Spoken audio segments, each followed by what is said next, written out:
Friends, வெண்பொங்கல் பார்க்கலாம். வெண்பொங்கலுக்கு 1 cup அரிசிக்கு 1/4 cup பாசிப்பருப்பு எடுத்துக்கிட்டு அதை வறுத்துக்கலாம்.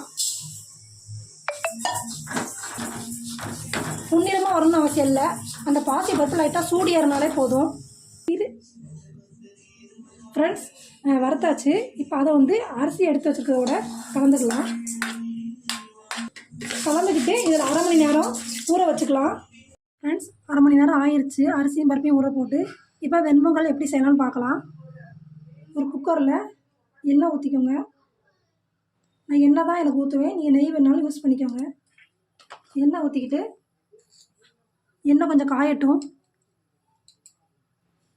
1/2 மணி நேரம் ஊறிடுச்சு ஃப்ரெண்ட்ஸ் அரிசி. இப்போ வெண்பொங்கல் எப்படி செய்யலாம்னு பார்க்கலாம். இப்போது எண்ணெய் ஊற்றிருக்கேன், நான் கடலெண்ணெய் தான் ஊற்றிருக்கேன்.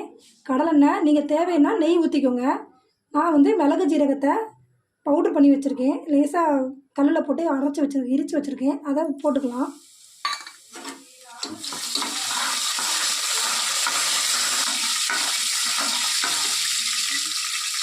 மிளகு ஜீரகம் நல்லா குறைஞ்சிருச்சு. இப்போது இஞ்சி, பச்சை மிளகா, கருவேப்பிலை அதை போட்டுக்கலாம்.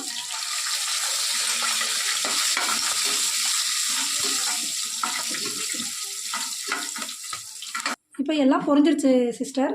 இப்போ வந்து நான் வந்து 1 கப் அரிசிக்கு 3 கப் தண்ணி அளந்து வச்சுருக்கேன், அதை ஊற்றிக்கிறேன்.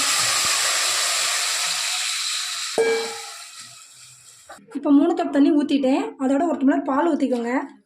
பால் ஊற்றினீங்கன்னா வெண்பொங்கல் கொஞ்சம் டேஸ்ட்டாக இருக்கும். இப்போ அரிசியை போட்டுக்கலாம். நான் அரிசியும் பருப்பையும் கலந்து வச்சுருக்கேன், அதை போட்டுக்கலாம். இப்போ தேவையான அளவு உப்பு போட்டுக்கலாம். உப்பு போட்டு கிளறி விட்டுக்கோங்க. இப்போ குக்கரை மூடி வச்சுக்கலாம்.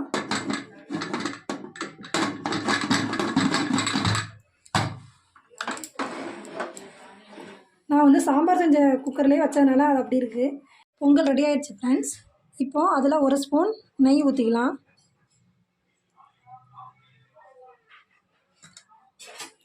நெய் ஊற்றிட்டு கிண்டி விட்டுக்கலாம் ஃப்ரெண்ட்ஸ். பொங்கல் ரெடி ஆகிடுச்சு ஃப்ரெண்ட்ஸ், வாங்க சாப்பிட்லாம்.